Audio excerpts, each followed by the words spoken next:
नमस्कार, आप देख रहे हैं रफ्तार मीडिया। मैं हूं आपके साथ रक्षंदा खान। आगे आप मेरे साथ देखेंगे उत्तराखंड की तमाम छोटी बड़ी खबरें विस्तार से, लेकिन उससे पहले नजर डालते हैं इस वक्त हेडलाइंस पर। उत्तराखंड कांग्रेस में चरम पर गुटबाजी, हरदा के समर्थन में खुलकर आए हरीश धामी, हरक पर दल बदल का महापाप करने का कसा तंज। सीएम धामी का साफ संदेश, देवभूमि के अस्तित्व के साथ नहीं होने देंगे खेल, ऑपरेशन प्रहार से लगेगी अपराधियों पर लगाम।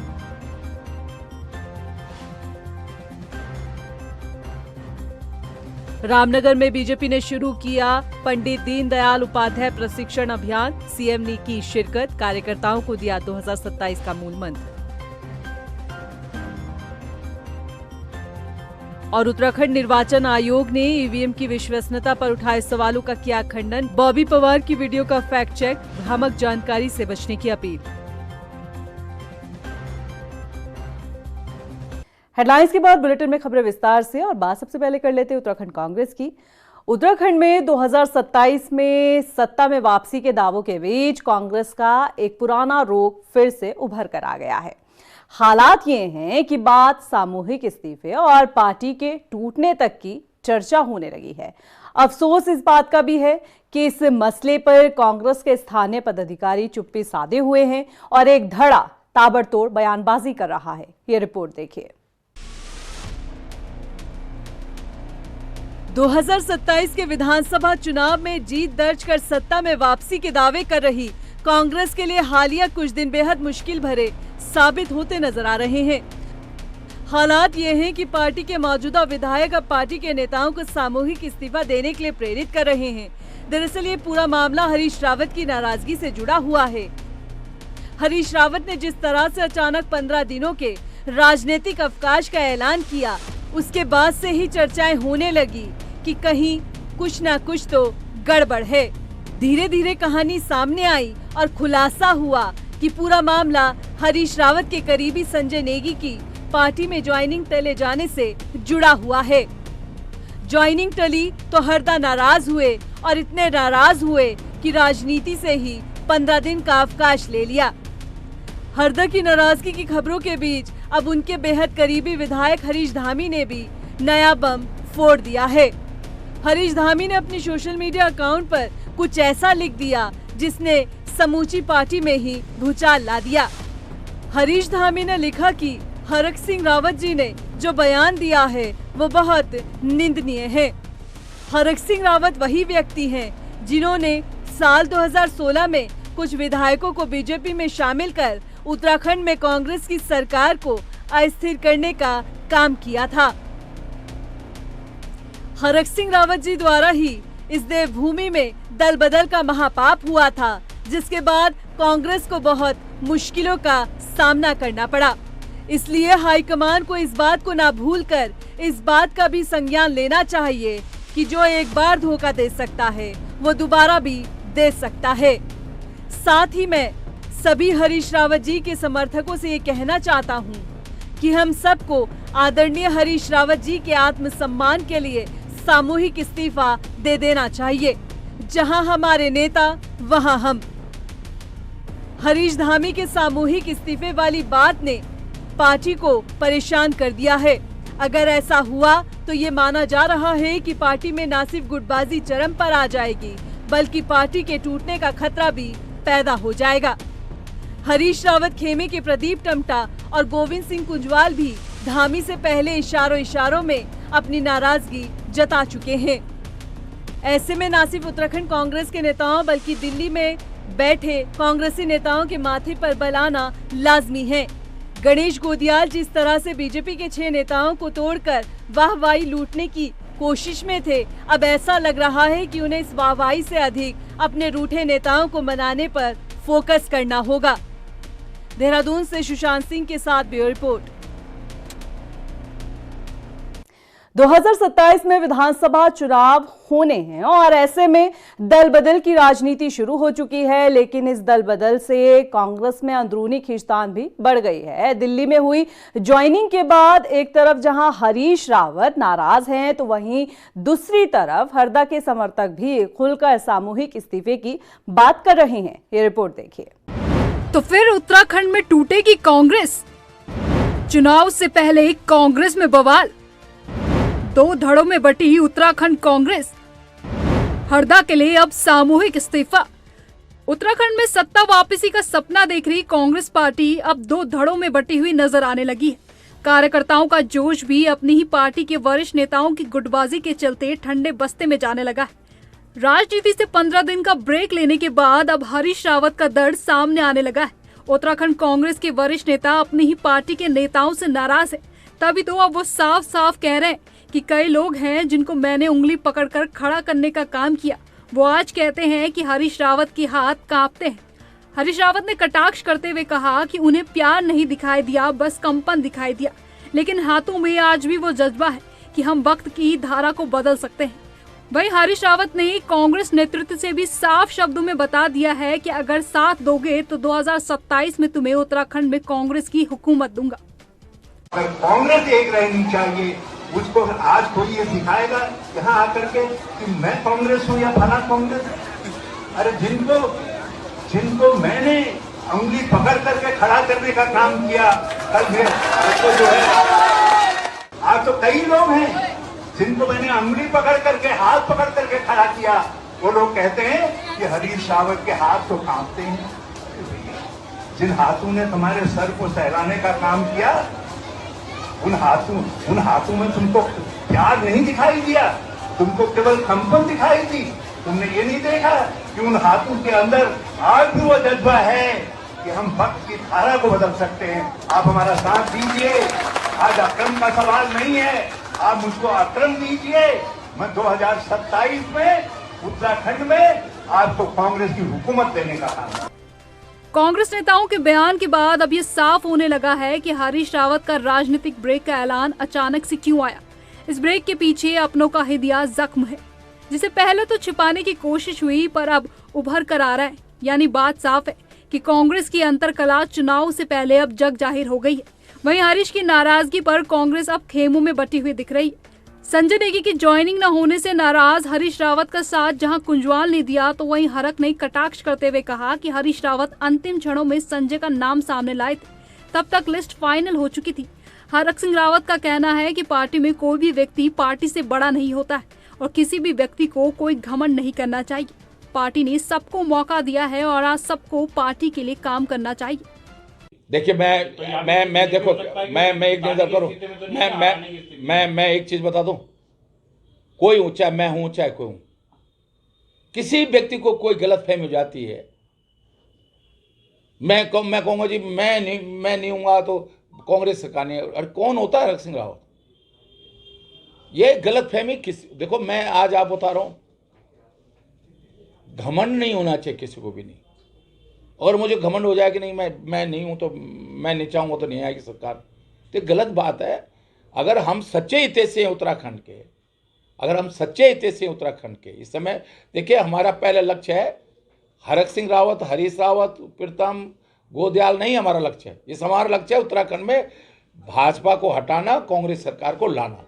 इधर हरदा के समर्थन में आए कांग्रेस विधायक हरीश धामी ने हरक सिंह को दल बदलू करार दिया और 2016 में उनके धोखे को याद दिलाते हुए साफ कहा कि जो एक बार धोखा दे सकता है वो दोबारा भी दे सकता है। हरीश रावत के समर्थकों से भी हरीश धामी ने हरदा के आत्मसम्मान में सामूहिक इस्तीफा देने की अपील की है। हरदा के करीबी प्रदीप टमटा ने कहा कि हरीश रावत ने जिस तरीके से अपनी बात को रखा है वो सही है। पार्टी के सामने जिस तरीके से वो बात रखते हैं वो उनका अहंकार नहीं बल्कि पार्टी हित का विषय है। सिर्फ यही कहना चाहता हूँ कांग्रेस के वरिष्ठ लीडरों से, सवाल किसी को लेने और न लेने का नहीं था। सवाल एक संदर्भ में था कि जब कुछ लोगों को लिया जा रहा है तो हरीश रावत जैसे सीनियर लीडर हैं उनको भी कॉन्फिडेंस में लिया जाना चाहिए था। लिया गया है या नहीं लिया गया ये आप लोग जानते हैं। आप लोगों ने किन किसकी सिफारिश की? हमारा राष्ट्रीय नेतृत्व, प्रदेश नेतृत्व की सिफारिशों के आधार पर ही अपनी संस्तुति देता है, ऐसा नहीं कि वो अपने आधार पर निर्णय लेता। वहीं कांग्रेस के मचे इस बवाल को लेकर बीजेपी तंज कस रही है। बीजेपी प्रवक्ता और कभी कांग्रेस में रहे मथुरादास जोशी की माने तो आने वाले समय में कांग्रेस के अंदरूनी कला खुलकर सामने आएगी। नहीं, निश्चित रूप से आपकी बात सही है। 2 धड़ों में नहीं 5 धड़ों में बटी हुई है, सबके अलग अलग धड़ हैं और वो पांचों मिलके तब 2 धड़े हो रहे हैं। एक धड़ा फिर हरीश रावत जी का उदाहरण, इन 5 का एक धड़ा हो जा रहा है, जिसको हरीश रावत जी कभी स्वयं ही पंचमुखी रुद्राक्ष या चतुर्भुज नेतृत्व पता नहीं क्या क्या विश्लेषण हरीश रावत जी ने लगाए थे, वही उनके गले पड़ रहे हैं अब, वही उनके लिए भारी हो रहे हैं।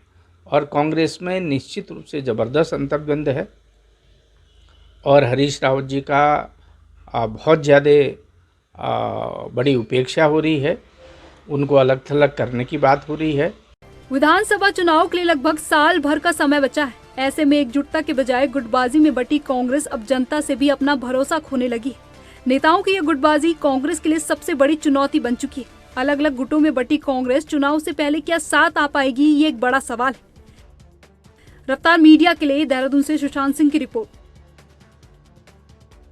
राज्य भर में सीएम पुष्कर सिंह धामी के निर्देश पर पुलिस ने ऑपरेशन प्रहार शुरू कर दिया है और इसी को लेकर सीएम धामी ने कहा है कि देवभूमि का अस्तित्व और उसकी स्वच्छता बनी रहे, उसको ध्यान में रखते हुए सरकार लगातार प्रयास कर रही है। लिहाजा उनके द्वारा पुलिस को ऑपरेशन प्रहार शुरू करने के निर्देश दिए गए हैं। सीएम धामी ने कहा है कि देहरादून में हजारों की संख्या में दूसरे राज्यों से छात्र पढ़ने के लिए आते हैं, ऐसे में सबका वेरिफिकेशन होना जरूरी है। पुलिस को भी सत्यापन अभियान चलाने के लिए कहा गया है। इसमें सभी विश्वविद्यालय और हॉस्टल मालिकों को सहयोग करना होगा। देवभूमि पूरी तरह से साफ होनी चाहिए, स्वच्छ होनी चाहिए और अपराध मुक्त होनी चाहिए, ये हमारा संकल्प है। पिछले दिनों जरूर कुछ एक घटनाएं आई हैं, बहुत दुखद भी हैं और हमारे लिए एक तरह से चुनौती भी है कि हम इन सब घटनाओं को पूरी तरह से समाप्त करेंगे, इनकी पुनरावृत्ति न हो इस प्रकार की व्यवस्था करेंगे। ऑपरेशन प्रहार पुलिस विभाग ने शुरू किया है और उसके तहत बहुत सारे जो अपराधी हैं, गैंगस्टर हैं या पेशेवर अपराध में शामिल हैं, उन सभी को पकड़ने के लिए और जितने यहाँ पर हॉस्टल हैं, क्योंकि देहरादून में हजारों बच्चे देश के भी दुनिया के भी यहाँ पर शिक्षा के लिए आते हैं, अलग अलग इंस्टीट्यूशन में आते हैं, तो उन सभी की छानबीन कर रहे हैं। गुरुवार को हरिद्वार पहुंचे मुख्य सचिव आनंद वर्धन ने कुंभ मेले की तैयारियों का जायजा लिया। इस दौरान उन्होंने मेले के निर्माण कार्यों का स्थलीय निरीक्षण किया और अधिकारियों को जरूरी दिशा निर्देश दिए। मुख्य सचिव ने बताया कि शासन प्रशासन भव्य कुंभ मेले के आयोजन को लेकर कवायद कर रहा है, अधिकारी अलर्ट मोड पर हैं। रामनगर पहुंचे मुख्यमंत्री पुष्कर सिंह धामी ने पंडित दीनदयाल उपाध्याय प्रशिक्षण महाअभियान 2026 में हिस्सा लिया। यहां उन्होंने कार्यकर्ताओं को संबोधित करते हुए केंद्र और राज्य सरकार की योजनाओं की जानकारी दी। साथ ही कार्यकर्ताओं से आह्वान किया कि वो जनता के बीच जाकर सरकार की योजनाओं का प्रचार करें। वहीं कार्यक्रम में कैबिनेट मंत्री राम सिंह कैरा, विधायक दीवान सिंह रावत समेत तमाम बीजेपी नेता मौजूद रहे। मसूरी में कैबिनेट मंत्री गणेश जोशी ने भी बीजेपी के दीनदयाल उपाध्याय प्रशिक्षण महाअभियान के तहत 2 दिवसीय कार्यशाला का शुभारंभ किया। यहां भी कार्यशाला में पार्टी कार्यकर्ताओं को केंद्र और राज्य सरकार की उपलब्धियों की जानकारी दी गई। साथ ही उन्हें जन जन तक पहुंचाने का आह्वान किया गया। प्रशिक्षण महाअभियान पूरे देश में चल रहा है। आज मसूरी विधानसभा में मसूरी मंडल का प्रशिक्षण अभियान कल से यहाँ पर चल रहा है, जिसमें कई विषयों की जानकारी हमारे कार्यकर्ताओं को दी गई है, क्योंकि हम 2027 के चुनाव में जाने वाले हैं। पार्टी के कार्यक्रमों को किस प्रकार जनता तक ले जाएं और हमारी केंद्र की सरकार ने और प्रदेश की सरकार ने जो काम यहाँ की जनता के लिए किए हैं, उनकी विषयवार जानकारी कार्यकर्ताओं को दी जाएगी। लालकुआं स्थित पीएम श्री राजकीय इंटर कॉलेज को बीजेपी विधायक मोहन सिंह बिष्ट ने बड़ी सौगात दी है। बता दें कि विधायक ने 1 करोड़ 2 लाख की लागत से विद्यालय में 4 अतिरिक्त क्लासरूम और 2 टॉयलेट बनाने का ऐलान किया है और इसका शिलान्यास भी किया गया। विधायक ने बताया कि स्कूल में छात्रों की बढ़ती संख्या को देखते हुए कदम उठाया गया है। उन्होंने कहा कि इसका लाभ छात्रों को मिलेगा। लालकुआं जो कि अब ये पीएम श्री राजकीय इंटर कॉलेज लालकुआं हो गया है और लगातार हमारे छात्र छात्राओं की संख्या यहाँ पर बढ़ रही है, तो उसको देखते हुए 4 नई कक्षा कक्षों का निर्माण लगभग 1 करोड़ से भी अधिक की धनराशि से होगा। उसके अलावा शौचालय, और यहाँ पे एक शौचालय यहाँ पर और एक शौचालय बगल वाले कन्या जूनियर स्कूल में 2 शौचालयों का भी हमने आज शिलान्यास किया है। पीएम श्री राजकीय इंटर कॉलेज लालकुआ में जो है 1 करोड़ 2 लाख की धनराशि से 4 अतिरिक्त कक्ष स्वीकृत हुए हैं, जो कि आज शिलान्यास माननीय विधायक जी द्वारा किया जा रहा है और वो बनाए जाएंगे, क्योंकि हमारी छात्र संख्या यहाँ पर अधिक है, क्योंकि साथ में इसके इसी यूडाइस से हमारा जीजीआईसी स्कूल भी चलता है। स्वाभिमान मोर्चा के अध्यक्ष बॉबी पवार द्वारा सोशल मीडिया पर लाइव आकर ईवीएम पर उठाए गए सवालों का खंडन उत्तराखंड निर्वाचन आयोग ने किया है। राज्य निर्वाचन आयोग ने बताया कि वीडियो में दिखाई गई ईवीएम बनावटी है, जो किसी भी तरह से ईसीआई की मौजूदा ईवीएम से प्रत्यक्ष और अप्रत्यक्ष तौर पर मेल नहीं खाती है। आयोग ने यह भी बताया कि ईवीएम की पारदर्शिता और विश्वसनीयता पर देश के अलग अलग राज्यों के हाई कोर्ट और सुप्रीम कोर्ट ने भी अपनी मोहर लगाई है, लिहाजा मतदाता भ्रामक खबरों से बचे। बता दें कि आयोग ने ईवीएम को लेकर ये पूरी जानकारी साझा की है, जिसे आप स्क्रीन पर देख रहे हैं। राजधानी देहरादून में कांग्रेस कार्यकर्ताओं ने नशे के कारण बढ़ते अपराध के खिलाफ जिला आबकारी अधिकारी कार्यालय का घेराव किया। नाराज कार्यकर्ताओं ने सरकार पर गंभीर आरोप लगाते हुए कहा कि जिला आबकारी विभाग और पुलिस प्रशासन की लापरवाही के चलते प्रदेश में नशे का कारोबार फल फूल रहा है। प्रदर्शन में शामिल कांग्रेस प्रदेश सचिव लकी राणा ने कहा कि दून में जगह जगह पब, बार और क्लब को खोल दिया जा रहा है, यहां नियमों की धज्जियां उड़ाई जा रही है। उन्होंने कहा कि ये कल्चर उत्तराखंड का नहीं है और इसका विरोध बीजेपी के सांसद भी कर रहे हैं। देखिए, मैं अभी वही कह रहा हूं कि लगातार मुख्यमंत्री जी, मैं तो कह रहा हूं ना, ये माफियाओं की सरकार है। संरक्षण किससे प्राप्त है? जब सांसद ही मना कर रहे हैं कि शराब की दुकान नहीं खुलनी चाहिए, लेकिन प्रदेश का मुखिया खोल रहा है, तो कितनी शर्मनाक बात है कि अपनी सरकार में अपने ही सांसद की भी नहीं सुनी जा रही। आम जनता की तो आप छोड़ दीजिए, इस प्रदेश के अंदर अगर भाजपा के ही सांसद की सुनवाई नहीं है तो आम जनता की और कांग्रेस के लोगों की क्या सुनवाई होगी, ये हमारे लिए सोचने की बात है। उत्तराखंड में 19 अप्रैल से चारधाम यात्रा शुरू होने जा रही है और अब तक 10 लाख से अधिक श्रद्धालुओं ने चारधाम यात्रा के लिए ऑनलाइन पंजीकरण भी करवा लिए हैं। लेकिन वैश्विक संकट के बीच पेट्रोल और सीएनजी की आपूर्ति का खतरा जो है वो चारधाम यात्रा पर मंडरा रहा है, जिससे निपटने के लिए सरकार और प्रशासन पूरी तरह से तैयारी किए हुए है। ये रिपोर्ट देखिए। चारधाम यात्रा के लिए देश विदेश के श्रद्धालुओं में उत्साह देखने को मिल रहा है। 10 लाख श्रद्धालुओं ने पहले ही चारधाम के लिए रजिस्ट्रेशन करा लिया है। सरकार को उम्मीद है इस साल रिकॉर्ड तोड़ श्रद्धालु यात्रा का आनंद लेने देवभूमि पहुंचेंगे। लेकिन ईरान और इजराइल के बीच चल रहे युद्ध के कारण पूरा विश्व पेट्रोलियम और सीएनजी पदार्थ की कमी से जूझ रहा है, जिसका असर चारधाम यात्रा पर भी पड़ सकता है। ऐसे में मुख्यमंत्री के निर्देश पर मुख्य सचिव आनंद वर्धन हर एक वैकल्पिक दिन गैस और पेट्रोलियम पदार्थों की स्थिति को लेकर अधिकारियों की बैठक ले रहे हैं। राज्य सरकार और शासन ने पूरा विश्वास दिखाया है कि वो सभी श्रद्धालुओं को दर्शन कराएंगे। पर्यटन सचिव धीराज सिंह गब्रियाल ने बताया, हर महीने यात्रा के दौरान उत्तरकाशी, चमोली और रुद्रप्रयाग में 15,000 से 16,000 सिलेंडर लगते हैं। फिलहाल सीएनजी और पेट्रोलियम की कोई दिक्कत नहीं है। शासन स्तर पे माननीय मुख्य सचिव महोदय हर अल्टरनेट डेज में एक मीटिंग कर रहे हैं, ठीक। और वैसे ही खाद्य विभाग अपनी ओर से लगातार संपर्क में है। जितने भी आईसीओ वाले हो, एसपीसीएल वाले हो, लगातार उनके नोडल्स हमारे संपर्क में है, गवर्नमेंट के संपर्क में है। और डोमेस्टिक सिलेंडर्स हो, आपके डीजल हो या पेट्रोल हो, तो वो उसके भी लगातार कोई नॉर्मल है, कोई दिक्कत नहीं है, हर आदमी को मिल रहा है। इसलिए बहुत ज्यादा देखिए, इंसान एक पैनिक बहुत ज्यादा फैलता है, तो पैनिक फैलाने की जरूरत नहीं है। वहीं पर्यटन विभाग द्वारा वन विभाग को आग्रह किया गया है कि यात्रा रूट पर जितने भी लकड़ी के स्टॉल हैं, उनकी मदद से उन्हें यात्रा मार्ग पर संचालित हो रहे रेस्टोरेंट और होटल को लकड़ियां दी जाए, जिससे अगर एलपीजी की किल्लत हो तो लकड़ी के माध्यम से वो अपना व्यापार चला सके।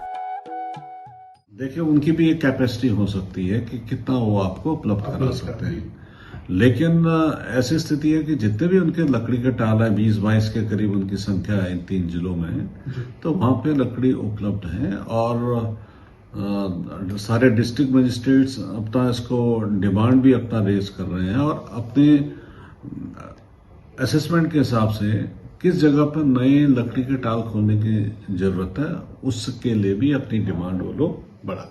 साथ ही चारधाम यात्रा की तैयारी को लेकर उत्तरकाशी, चमोली और रुद्रप्रयाग को 3-3 करोड़ रुपए यात्रा व्यवस्था के लिए दिए गए हरिद्वार, ऋषिकेश, देहरादून, टिहरी और पौड़ी को 1-1 करोड़ रुपए ऑफलाइन पंजीकरण करने के लिए दिए गए ताकि यात्रा प्रबंधन के लिए कोई कसर न छोड़ी जाए।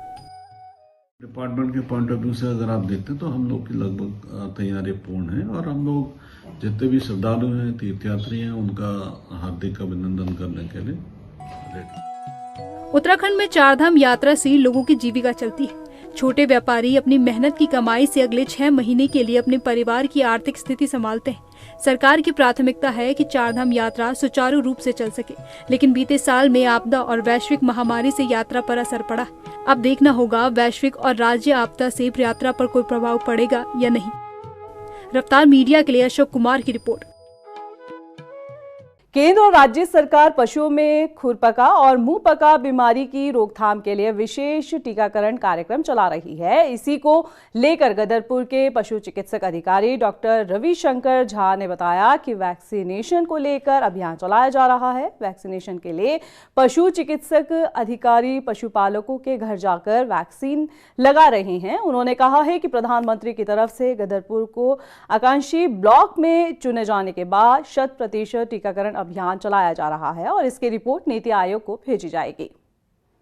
पशु स्वास्थ्य एवं पशु रोग नियंत्रण कार्यक्रम LHNDCP के तहत खुरपका मुंहपका रोग नियंत्रण एवं टीकाकरण का अभियान आज दिनांक 2 अप्रैल से शुरू हो रहा है, जिसमें हम क्षेत्र के जो भी हमारे गाय, भैंस, भेड़, बकरी, सुअर हैं उसमें खुरपका मुंहपका रोग नियंत्रण का टीकाकरण करेंगे। अगले 45 दिनों में हम इस टारगेट को 100% हासिल करेंगे, जिससे कि इस क्षेत्र को FMD मुक्त घोषित किया जा सके। प्रदेश के साथ ही हल्द्वानी शहर में भी हनुमान जन्मोत्सव की धूम देखने को मिली। हनुमान भक्त भक्ति में डूबे नजर आए। जगह जगह पर धार्मिक कार्यक्रमों का आयोजन हुआ। कहीं शोभा यात्रा निकाली गई तो कहीं पर झांकियों में भगवान हनुमान के विभिन्न स्वरूपों को दर्शाया गया, जो भक्तों के बीच आकर्षण का केंद्र रहा। बता दें कि शोभा यात्रा प्रमुख मार्गों से होते हुए हनुमानगढ़ी मंदिर पहुंची, जहां विशेष पूजा अर्चना की गई। इस मौके पर मंदिर में 291 किलो लड्डू का भोग बजरंगबली को अर्पित किया गया। हनुमान जो है हिंदू धर्म के अंदर एक शक्ति और ताकत के देवता मानते हैं। जो कोई भी कहा गया कलयुग में जो हनुमान की पूजा करेगा उसे रामचंद्र जी मिलेंगे। तो इसलिए हनुमान जी का जो वो है, इसलिए हनुमान जी के हम हनुमान जयंती जो है 16 साल से यहाँ भंडारा चला रहे हैं। दिन भर जो है 11 बजे से स्टार्ट करते हैं, जब तक चलता है 4 बजे भंडारा करते हैं। उसका सबको होते हैं, क्योंकि हम चाहते हैं हनुमान का जो प्रसाद है, हनुमान की जो शक्ति है वो सबको बटे, जिससे पूरा अपना देश है भारत जो है विकसित बने, उत्तराखंड विकसित बने और सभी लोग सुखियों में समृद्ध हों। दिनेशपुर के कालीनगर बाजार में 2 दिवसीय महानाम संकीर्तन का आयोजन किया गया। बता दें कि क्षेत्र के हजारों लोगों ने कीर्तन का आनंद लेते हुए वहां हिस्सा लिया। महानाम संकीर्तन के साथ ही भंडारे का भी आयोजन किया गया। बता दें कि लगभग 48 सालों से लगातार संकीर्तन का आयोजन किया जा रहा है और इस बार भी भव्य रूप से संकीर्तन का आयोजन किया गया। चैत्र का महीना है, हमारे क्षेत्र में अधिकतर गाँव में महानाम संकीर्तन का कार्यक्रम होता है। इसी क्रम में कालीनगर बाजार में पिछले 48 सालों से देश के विभिन्न राज्यों से, उड़ीसा, पश्चिम बंगाल, कर्नाटक से यहाँ पर कीर्तन मंडली आती है और हरे नाम प्रभु का महानाम कीर्तन बहुत ही उत्साह और भक्तिमय माहौल में करते हैं। दिनेशपुर की रहने वाली दिव्यांका महलदार ने क्षेत्र का नाम रोशन किया है। बता दें कि दिव्यांका ने डीडी पंजाब के चर्चित रियलिटी शो टैलेंट का महासंग्राम किसमें कितना है दम के ग्रैंड फिनाले में पहुंचकर फर्स्ट रनर अप का खिताब जीता है। महज 15 साल की दिव्यांका ने अपनी कलम की जादूगरी से जजों का दिल जीता। मेरा नाम दिव्यांका महलदार है। मैंने KKHD रियलिटी शो में पार्टिसिपेट किया था। मैं दिनेशपुर की रहने वाली हूँ। मैं MK विद्यापीठ स्कूल में पढ़ती हूँ। आज मुझे बहुत अच्छा लग रहा है कि मैंने चंडीगढ़ में KKHD शो में पार्टिसिपेट किया और मैं फर्स्ट रनर अप बनी हूँ। मैं चाहती हूँ कि मैं अगले कंपटीशन में फर्स्ट आऊँ और अपने क्षेत्र का और माँ बाप का नाम रोशन करूँ। अभी के लिए फिलहाल इतना ही। मुझे दीजिए इजाजत, लेकिन चलते चलते नजर डालते इस वक्त की हेडलाइंस पर। नमस्कार। उत्तराखंड कांग्रेस में चरम पर गुटबाजी। हरदा के समर्थन में खुलकर आए हरीश धामी। हरक पर दल बदल का महापाप करने का कसा तंज। सीएम धामी का साफ संदेश, देवभूमि के अस्तित्व के साथ नहीं होने देंगे खेल। ऑपरेशन प्रहार से लगेगी अपराधियों पर लगाम।